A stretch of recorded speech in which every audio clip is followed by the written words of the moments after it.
Oui, mesdames et messieurs, bravo pour nous avoir supportés. Nous en sommes arrivés à la fin. J'aimerais aussi vous parler un peu plus personnellement. J'aimerais remercier tous ceux qui ont participé à l'organisation de cette organisation. On a eu des orateurs très intéressants, très compétents. On a pu aborder le problème de différents points de vue et je pense que ça a été enrichissant, en tout cas pour moi. J'espère que c'était le cas pour vous aussi. Merci beaucoup aux organisateurs qui ont permis un déroulement parfait de cette réunion. Merci à nos partenaires, à la région Grand Est, aux représentants du Benelux, à l'ambassade française qui a permis d'organiser aussi. Merci beaucoup à tous et à toutes pour nous avoir aidé à organiser cette conférence aujourd'hui. Je vais essayer un peu de résumer la journée et de parler encore des conséquences de nos discussions ici. Nous avons discuté, nous n'étions pas toujours d'accord. Nous sommes en tout cas tous poussés par notre amour de l'Union européenne et notre volonté d'abolir les frontières. Et ça m'a beaucoup plu. Nous avons tous dit nous voulons une mobilité verte, libre, transfrontalière en Europe. Nous étions tous d'accord, il n'y a pas eu de débat là-dessus. Il y a un réseau européen de transport auquel il manque encore. Il manque certains chaînons. Et c'est bien en tout cas de mettre sur papier ces chaînons manquants pour pouvoir combler le vide dans ces réseaux, pour créer un système européen qui est résilient, qui est aussi redondant, parce que si un tronçon ne fonctionne plus, eh bien il faut qu'il y ait une autre possibilité. Alors, l'Union européenne, c'est bien, c'est vraiment le cœur de notre action depuis 50 ans, mais il faut maintenant agir aussi à un autre niveau. Si l'Union européenne n'abolit pas vraiment les frontières pour créer un réseau transeuropéen, alors les régions frontalières doivent le faire. On était tous d'accord aussi pour dire qu'il n'y a pas une solution, un mode de transport parfait, mais qu'il faut opter pour la multimodalité et qu'il faut abolir les frontières. Nous avons aussi même lorsque l'on dit qu'il faut aller marcher ou prendre le vélo, et bien même ça a une dimension européenne, du moins dans les régions frontalières. Et je pense que les régions peuvent coopérer, collaborer au-delà des frontières et créer une nouvelle Europe. On a pu voir tout ce qui ne fonctionnait pas pour les tickets, par exemple. Aujourd'hui, nous avons les possibilités techniques de surmonter cet obstacle. Avant, c'était difficile, maintenant, ça ne l'est plus. On peut toujours dire que c'est compliqué, c'est difficile, mais ce n'est pas une excuse. Il faut le faire, tout simplement.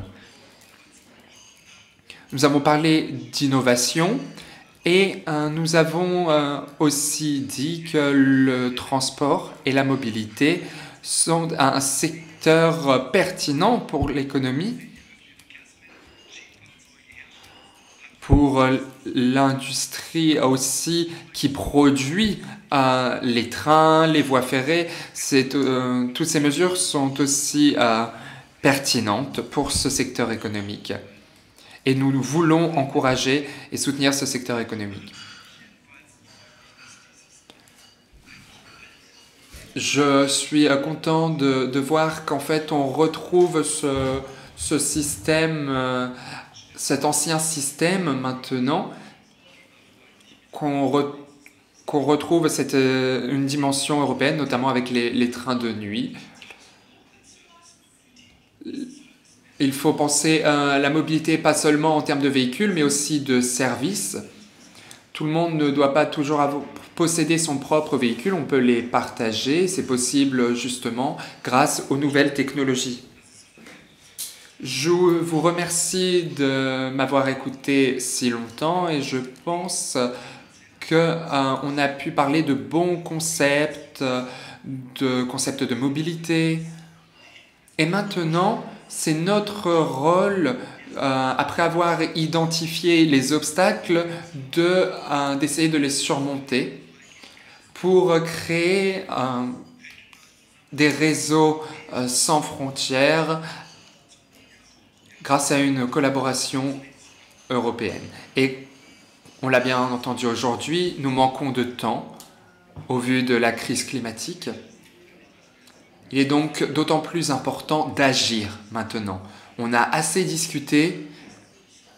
Maintenant, il faut ensemble abolir les obstacles et les frontières pour créer un réseau de transport durable. Merci beaucoup.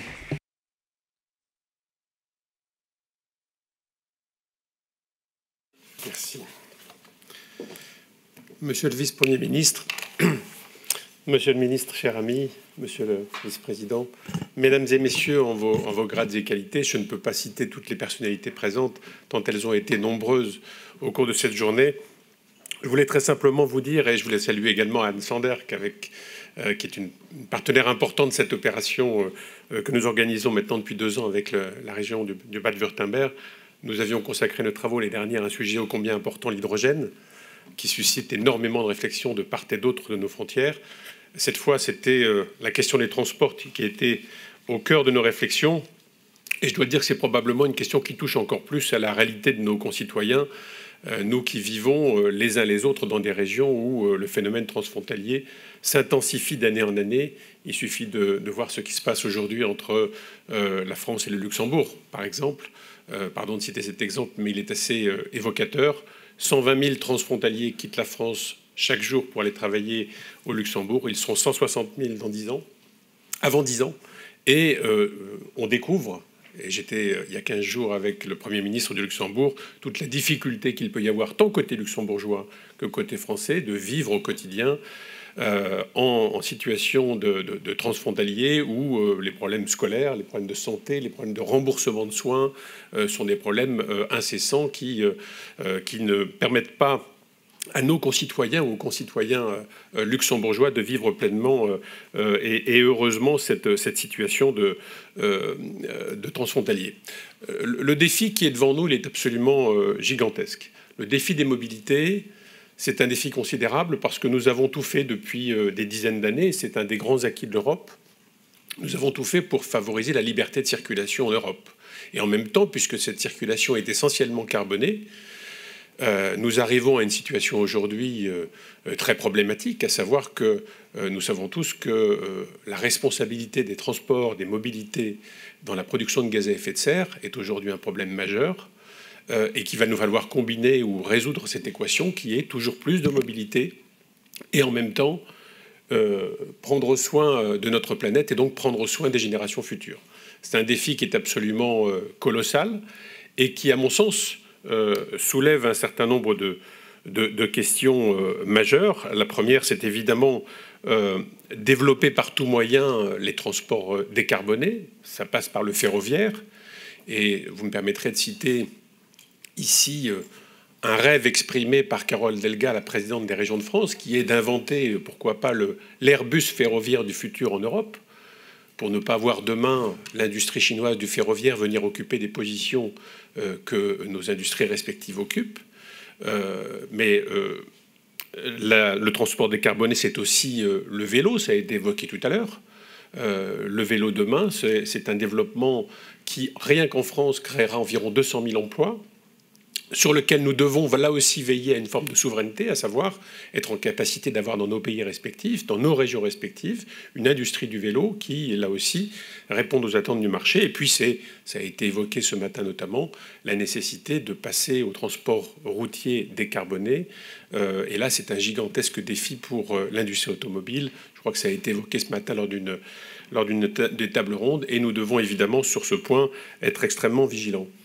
Mais si on s'intéresse aux véhicules sans s'intéresser aux infrastructures, on passe à côté en partie du sujet. Et l'une des questions qui va se poser à nous dans les années qui viennent, c'est la question du financement de ces infrastructures.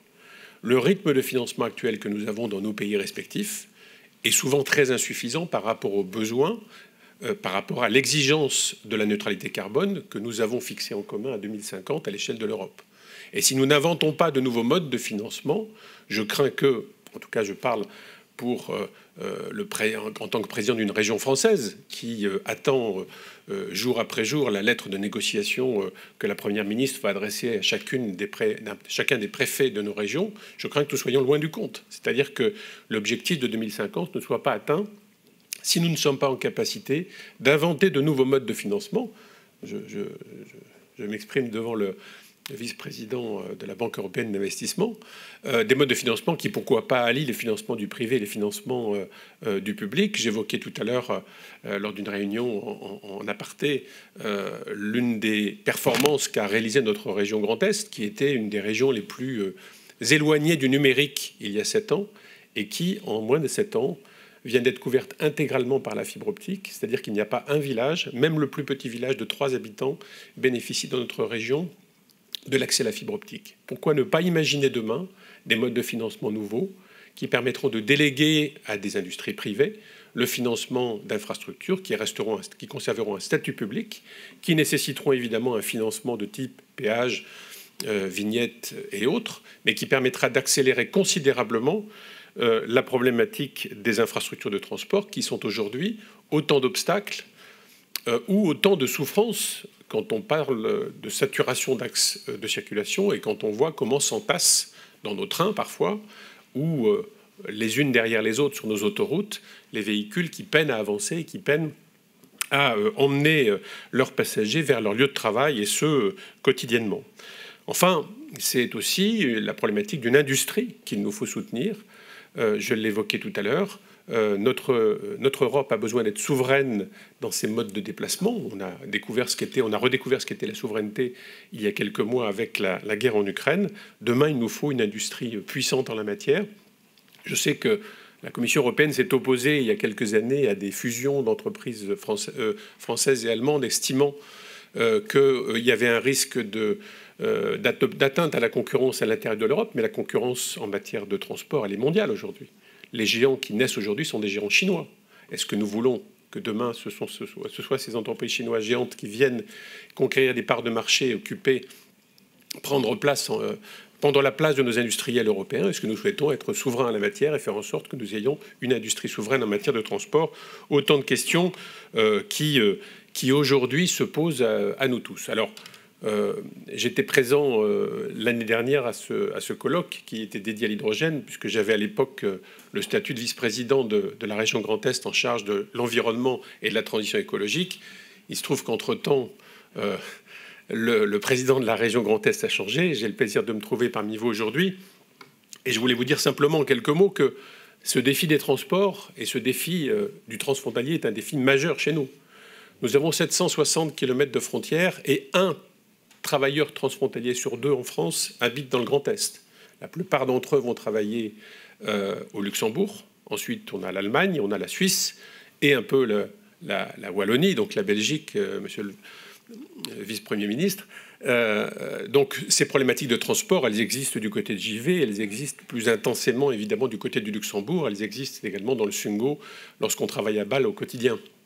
Et nous devons évidemment être les porte-parole, et le ministre Herman à l'instant vient de le dire, le porte-parole de ces territoires frontaliers qui, loin de connaître le succès de cette vie transfrontalière, recueille aussi un certain nombre de difficultés qui sont liées à ces statuts mixtes, ces statuts souvent qui voient 2 administrations s'opposer pour quelqu'un qui effectivement travaille dans un pays et voudrait faire garder ses enfants dans l'autre, qui travaille dans un pays mais voudrait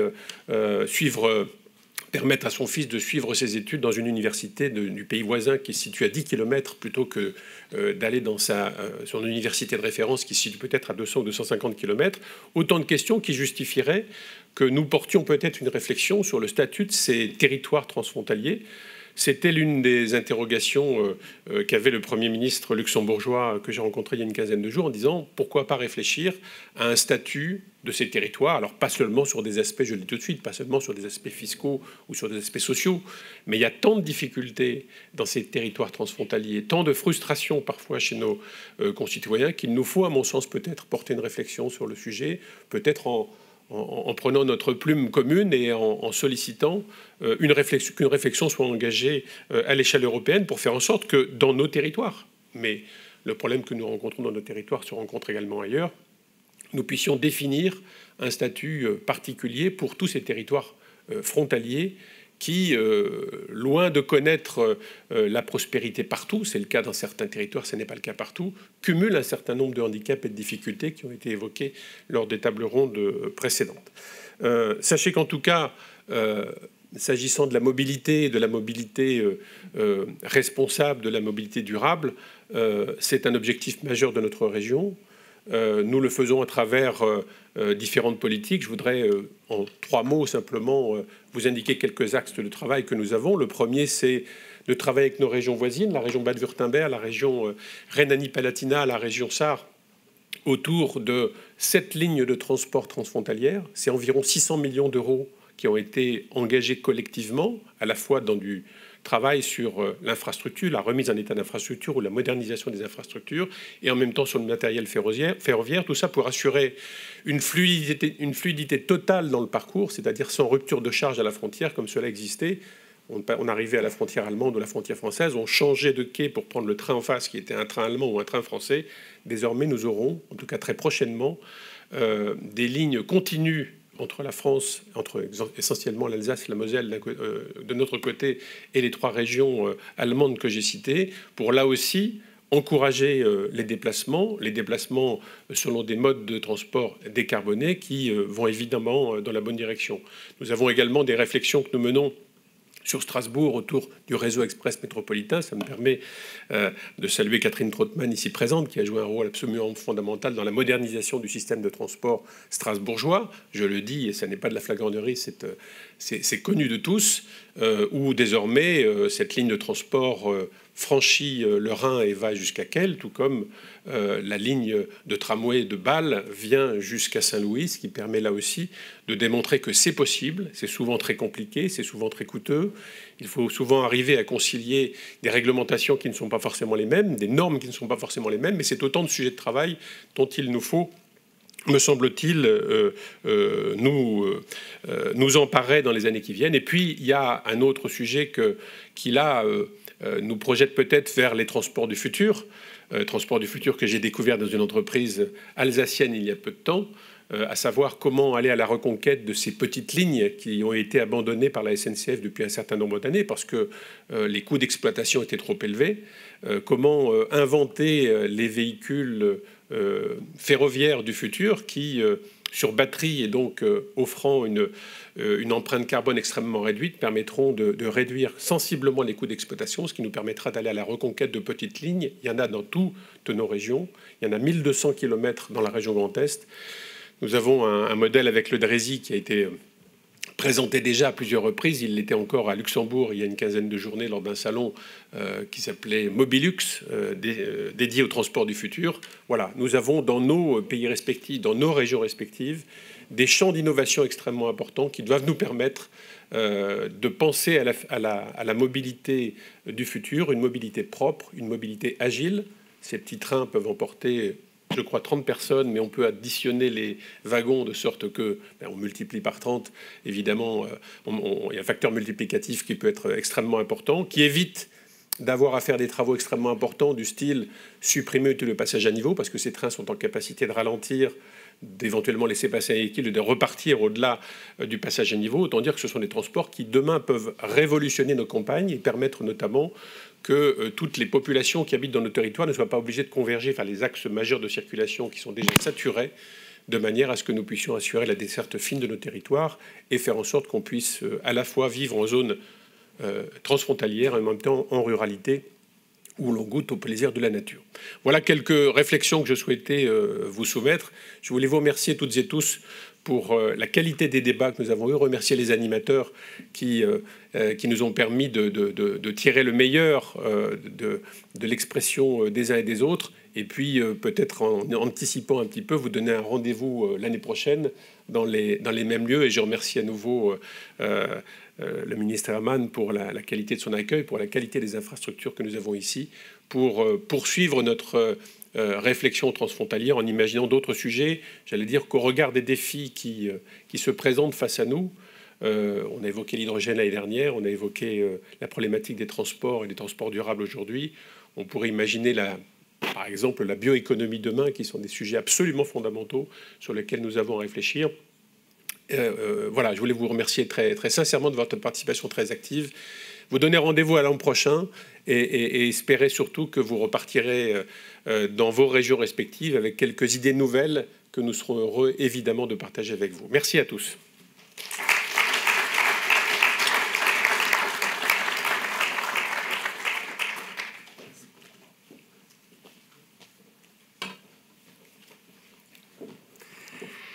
Dear Deputy Prime Minister, cher Georges, dear Ministers, dear President, dear members of European Parliament, I shall be very brief. And thank you to give the last words to a banker. Talk about money, you can start with it and you can end with it.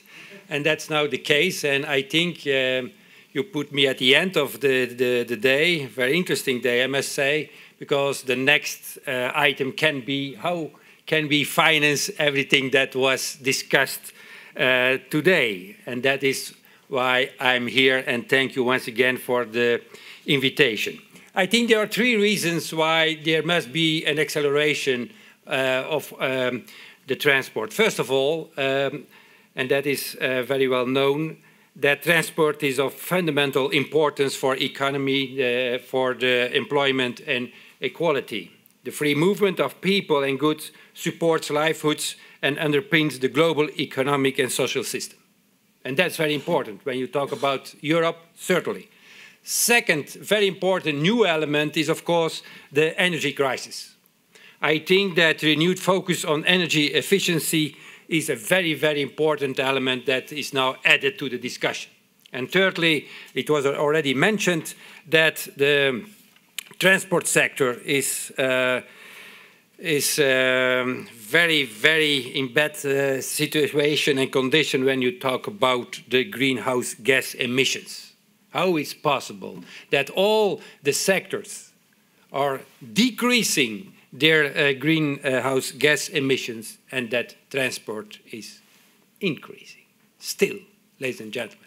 When you talk about Fit 55, when you talk about the goals for 2050, and you have this situation, then you have no time to waste, you must act.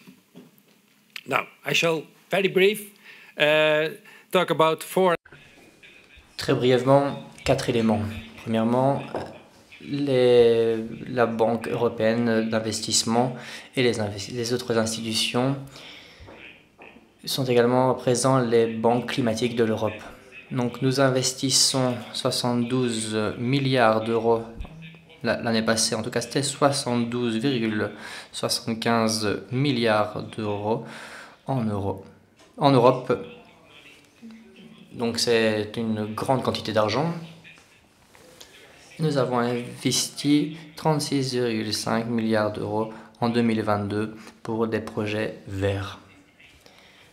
58,3% du total. Alors le transport est une question très importante pour ces investissements. En moyenne, nous investissons environ 11 milliards d'euros chaque année pour les transports. Et 80% du montant est à présent alloué pour des projets verts et respectueux de l'environnement. Nous avons investi autant d'argent. Donc il n'y a pas que l'Europe, enfin toute l'Europe ici, il y a la France, la Belgique, Luxembourg et l'Allemagne, mais nous avons investi autant d'argent dans ces régions. Mesdames, Messieurs, on en a déjà parlé, les systèmes de transport durables, sûrs, efficaces et intelligents, c'est ça l'avenir. Et la banque a le même avis. Et pour clôturer ce premier point, je serais très simplement souligner le fait qu'en juillet 2022, nous avons approuvé une nouvelle politique de prêt pour les transports. Pour la banque, les vélos sont un élément important pour notre politique de prêt. Et cela s'intègre pleinement dans le cadre des accords de Paris et d'autres accords. Il est important de ne plus investir dans les combustibles fossiles et dans des projets qui ont besoin de combustibles fossiles et qui ne sont pas conformes avec les exigences définies par l'accord de Paris. Deuxième point, les investissements dans les infrastructures. Il est important de continuer à investir dans la rénovation, l'entretien et la construction d'infrastructures qui sont très importantes pour l'avenir. Nous avons déjà commencé, il y a plusieurs exemples dans ces régions en France, dans les régions urbaines et rurales. Il y a également des projets ferroviaires, on en a déjà parlé.